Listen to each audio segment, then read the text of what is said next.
Action toy figures ginamit ng isang Cebuano collector sa pagpapakita ng mga kaganapan pagkatapos ng bagyong Odette.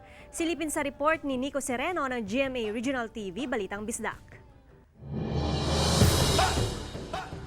Simula sa kanyang pagkabata, mahilig na si Ayan Hubahib sa pangungulekta ng mga laruan katulad ng mga action figures mula sa mga pelikula. Naging bahagi na ito ng kanyang kabataan at patuloy pa rin na nagbibigay sa kanya ng kasiyahan hanggang ngayon. Matapos manalasa ang bagyong Odette, ginamit ni Ayan ang kanyang mga laruan para ipakita sa mga Cebuano ang naging epekto ng bagyo.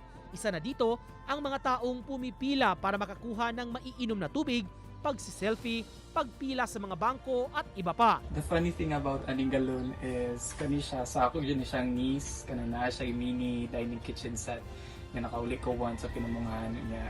Nakitaan siya na ako, niya maragnay siya na i-add sa akong photography. So ako siyang gikuha, na wala ko na nanggid sa iyaha. Then muna sa galon. Then sa cellphones, kani siya gikutan. Kuan siya made out of polymer clay. Niya gikato na ako into gagmay nga rectangles. Mura siya og cellphones kung kutan sa layo. And lastly, katong murag na focus gyud kay ang puso. Dahil isinasalarawan ng kanyang mga laruan ang ilan sa sitwasyon matapos manalasa ang bagyo, nagbigay ito ng kasiyahan at inspirasyon sa mga tao at napawaw sa photoshoot ng kanyang mga laruan.